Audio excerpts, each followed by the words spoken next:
When I first started gardening 10 years ago, probably the first thing that I found that was pretty confusing was, what do you direct seed versus what do you transplant? That was such a difficult concept for me to understand, and whether or not those rules are hard and fast or whether they're just suggestions. So today we are going to be planting some transplants, and at the same time I'm going to talk to you about what are the rules and which ones are suggestions. So let's start out with first, what is direct seeding and what is transplanting? So direct seeding is where you take the seed out of the seed packet and you literally plant it into the soil, into the garden bed or the container or whatever it is that you are planning to grow your plant in. That is direct seeding, directly in the soil. Now transplanting is a little bit different. You actually start seeds in trays. Now some people start them indoors, some people start them outdoors. In the South here, a lot of the times we start them outdoors. But a lot of folks up north will start them indoors, under grow lights, on heating mats sometimes, because their weather is not permitting yet. Now there's benefits to both ways, and some plants prefer one way over another, but I have found that this is a little bit subjective based on the plant. So let's go through each one of the different types of plants and kind of give you an idea of what I've experienced growing them directly versus growing them as transplants. So let's start out with some root crops. Specifically, we're going to start with potatoes, sweet potatoes, and garlic. Now these are interesting because these are not common the way that we grow these. Most plants start from seeds, but these root crops actually start from clones. Yeah, clones. You take the actual vegetable like the potato or the sweet potato or the garlic clove and you plant that. Now sweet potatoes are a little bit different because you actually have to allow that potato to create these vines or slips or what they're called, and then you pull that off the potato and plant it. Whole potatoes, white potatoes, traditional potatoes, you literally can put the whole potato in the ground and it will grow more potatoes. And garlic is very similar in that garlic, you break apart a head of garlic into different cloves, and then those cloves go into the ground and each one is going to create a head of garlic. So that's a little bit different. Those are what are considered direct seeding, even though they don't actually have seeds, but that's how we refer to them. So those cannot be done as transplants at all. When you're using a clone style planting, you can't transplant those. I mean, you can try, but it doesn't go very well. Now, sweet potatoes are probably a little bit different in that some people like to start those vines in glasses of water, or you can lay the potato in a pot on its side and get the vines, and you can break the vines off. And that way, some people would consider them to be transplants. But once the vine is planted, you cannot move it after that. So you can't plant a vine in a tray and then later try to transplant. I guess you could. You could do anything, honestly, but is it going to work out as well? Probably not. Probably not. So those, from a root crop perspective, are best as direct seeding. Now, root crops that are a little more typical, like carrots, radishes, and turnips, those actually come in seed form. And so those, I have tried them both ways, transplants or starting them in trays, and I've done them direct seeded. Carrots are probably the most notorious for hating being transplanted. I've never had success with it. I've heard some people do, but if you're a beginner gardener, I strongly recommend that when it comes to carrots, you direct seed those. Radishes and turnips, you're gonna have a little bit easier of a time, but not by much. They still much prefer to be direct seeded than they do being transplanted.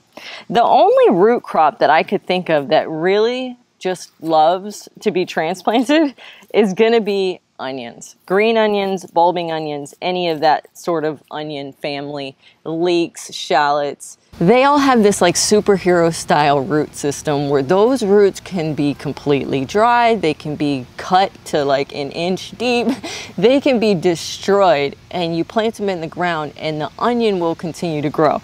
So that's one of a strong indicator that a plant can be transplanted, is how much their root system can be manipulated during the transplanting process. So onions, since they have very, very sturdy root systems, they can be transplanted very, very easily. So after root crops, then you have fruiting crops, and we're going to break these into a couple sections. So the first one's going to be cucumbers, squashes, and melons. The rule for these is to direct seed them. I have done it both ways.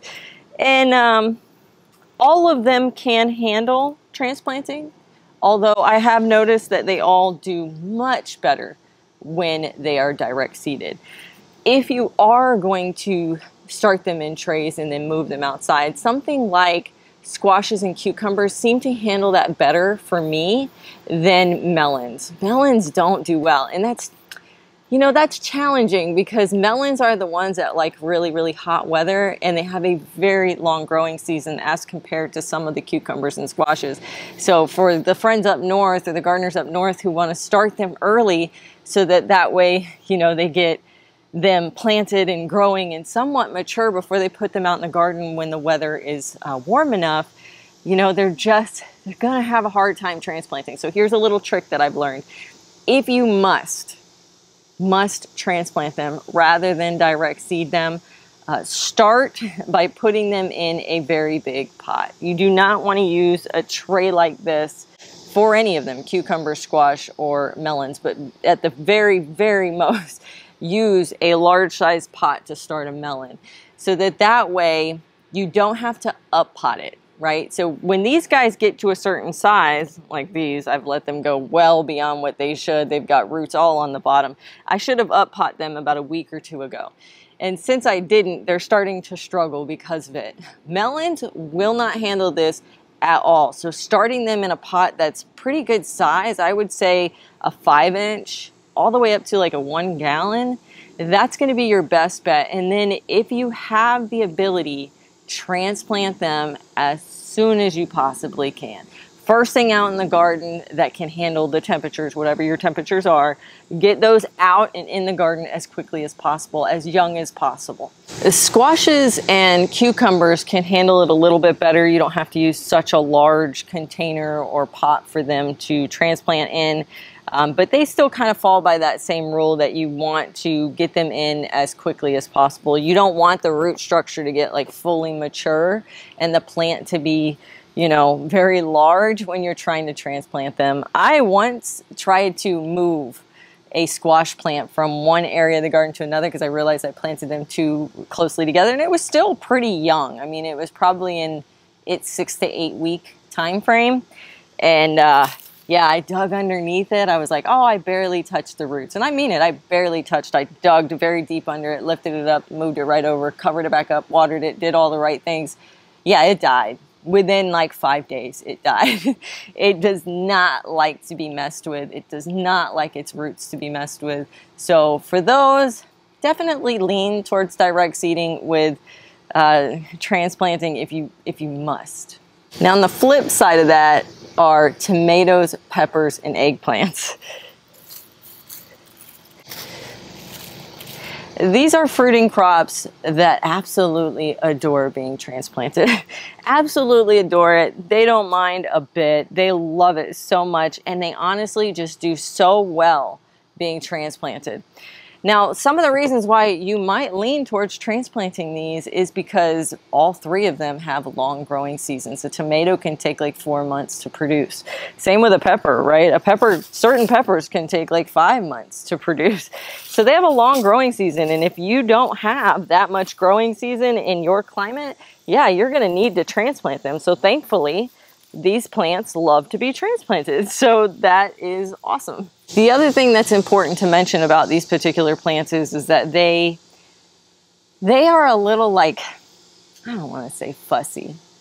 I hate to call my tomatoes fussy, but tomatoes are fussy. Tomatoes, peppers, and eggplants are a bit on the fussy side, a little bit of a garden diva. And when they're young, they're even more fussy. As they get older, they get a little less. But when they're young, they're super fussy. They want like the perfect light. They want the perfect moisture. They want the perfect wind, like all the things. They want certain kind of warmth. They're just high maintenance. They're just high maintenance. And so having them in trays inside or outside, you can provide all of that for them and give them the best start possible. If you get a good start with a tomato, a pepper, or an eggplant, you're going to get a good plant. I mean, it's almost impossible that when you start them off really super healthy and happy that you end up with a bad yield. It's just one of those things. Now, can you direct seed them? Absolutely. You can totally direct seed tomatoes, peppers, eggplants. Really, you can direct seed any plants. That's the one thing that I would caveat here is you can direct seed any plant. There's just a couple nuances that you need to consider, like, do you have enough growing season that when the ground and the weather is warm enough to plant these and get a good germination, will you have enough time in your season to get a yield? The other thing to consider is maybe you're an area that gets late frosts. Maybe you're an area like me where tomatoes are just not going to do well direct seeded, because when we start them right now here in Florida, we start them in August.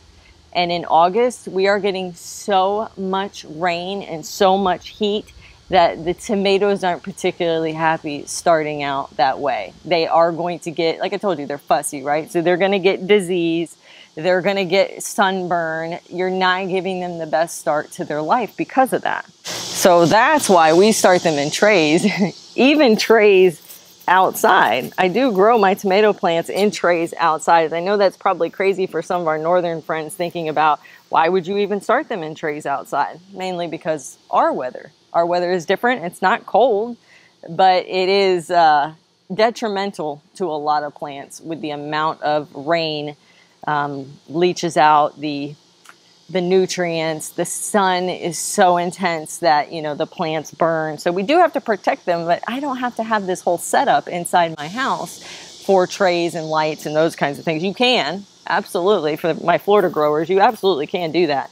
I just don't. I just start them outside, one less thing that they have to harden off or acclimate to, because they're already pretty much hardened off. They're just hardened off in a shadier spot.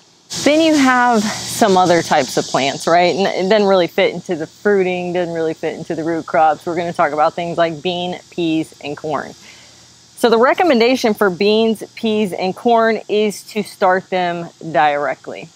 They also have sensitive root structures. Not quite like a melon or a cucumber. I find them to be a little bit more hardy than that, but they are sensitive.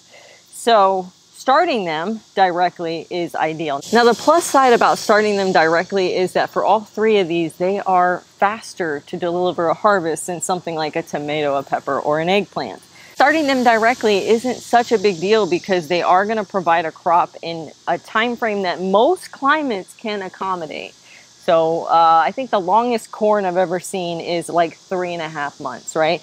And then beans and peas, man, they're like 60 days, you know. Sometimes you get into the 70s with certain kinds of peas, but most of the time they're in that 60-day range. So if you've got 2 months of warm weather, you can grow beans, peas, and corn directly without the need to transplant them. Now, here in Florida, where I am, we're in a southern state, corn can be a bit of a challenge for us, because if we want to grow fall corn, right, we need to grow it before we get into frost and freezes. Now, I don't get any freezes, but I do get frost, and frost will kill corn. So I need 90 days before a frost. But I also have this other concern, which is I can't start them too early. Like, I can't start them in August or September. It's like they would get destroyed by bugs. We have so many bugs here in August and September. The rain would cause like a lot of fungal and rot. Usually they'll get some sort of sunburn. It makes them challenged at a very young age. So sometimes I have actually started my corn in pots. Now, the pots that I pick, or the trays that I pick, I actually don't use these, which these, by the way, are my actual favorite, all-time favorite seed trays. These are Epic Gardening. They come in 2 different sizes. This is a small size, and they have a larger size. I think they have a larger one than that. But I'm not going to use these trays when I start corn, mainly because while, yes, these are very, like right here, they have these holes, right? So it's really easy to like push the soil block up and out. But even touching them like that, just touching a little bit of the root system there, is gonna bother the corn. I mean, it may not kill it, but it's definitely going to give it a little bit of a stall when you put it in the ground. So the thing I like to use is actually either those pellet containers. What are they? They're like pellet with like a mesh around them. It's like a peat moss pellet with a mesh around it, so that you can plant the whole thing. But a better option is to get toilet paper rolls, like the end of your toilet paper rolls, kind of cut them into the shape of a little tiny pot and fold the bottom underneath it and put soil in it and start them in there, because you don't have to do anything at that point. You don't have to mess with the roots. You don't have to take it out of that paper towel holder situation. You just bury the whole thing, right? And so then the roots of the corn grow out through the cardboard of that center toilet paper roll, and you don't have to touch the roots. Now that has been pretty much a game changer for me when I'm growing corn. So I can start all my corn under cover, in the shade, away from the rain, away from the pests, in my screen patio, all those wonderful things, and have them in a pot that I can bury the whole pot together. Now that might actually work for some of those other sensitive plants like beans, peas, cucumbers, squashes. Those might actually work. Now with the beans and the squashes, with the squashes and the cucumbers, you'll have to use something larger. I would take like cardboard and make a pot out of a larger piece of cardboard rather than toilet paper rolls, because they do need a little bit more space. But for beans and peas, it works really, really perfect. And then the cardboard is a natural organic material that we add to our compost all the time, and it's just going to break down no problem. The next one on the list is going to be greens.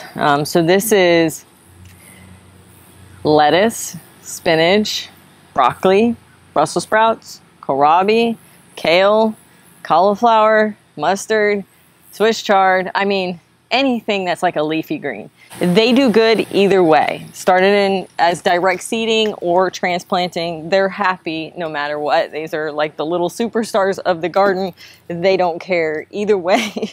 So the thing to note, I would say, about starting them directly is they can get overwhelmed in the garden by other plants. So you just have to take care that where you're planting them, they're not going to get like super amounts of shade from bigger plants sitting around them. That's one thing. Two, you have to really be good about your spacing when you start them directly. If you start them directly and you just sprinkle seeds and like 10 of them pop up in an area like this and it's a broccoli, you're gonna get like, and say you're even good about it and you narrow it down to 2, right? You're doing the right things. You narrow it down to 2, and then they start growing and you realize that they're creating like the tiniest broccoli heads you've ever seen. It's because you would be surprised how much space some of these greens need in order to produce a proper crop. And broccoli is one of those that needs a good size square foot to 1.5 foot. They need a lot of room. So if you're good and you plant them directly and then you thin them, but you don't thin them enough, you are going to end up with the problem of having, you know, a less than desirable crop yield. Now, if you start them as transplants like these Solosies right here, I can perfectly, once they're at a seedling stage, I can look and go, oh, this is perfectly, you know, the I don't know, 6, 7 square feet that they need. Sorry. This is the exact 6, 7 inches that they need to grow properly. And then I can just place them exactly where they need to go. I find that to be beneficial. But like I said, if you're good with your spacing, which I was not when I first started gardening, then by all means, start them directly. Sometimes a lot easier. Not sometimes. It really is a lot easier to direct seed things and plant them that way. It's just more simple. There's less things that could go wrong when they're young. The other thing that I would say or caution about direct seeding them is if you're in an environment where I am, where you have a lot of pest pressure, there is a possibility that when they're young like this, well, like this one down here, I've got some squash growing right here, and it's just the start. It's got the seedling leaves. It's got its very first leaf. It's very young in its seedling place.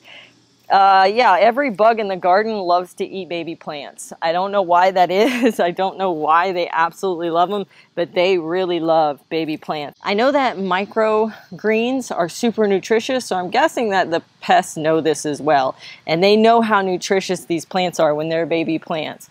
So they go after them, and they go after them hard. Especially in my garden, it's snails, slugs, and cutworms.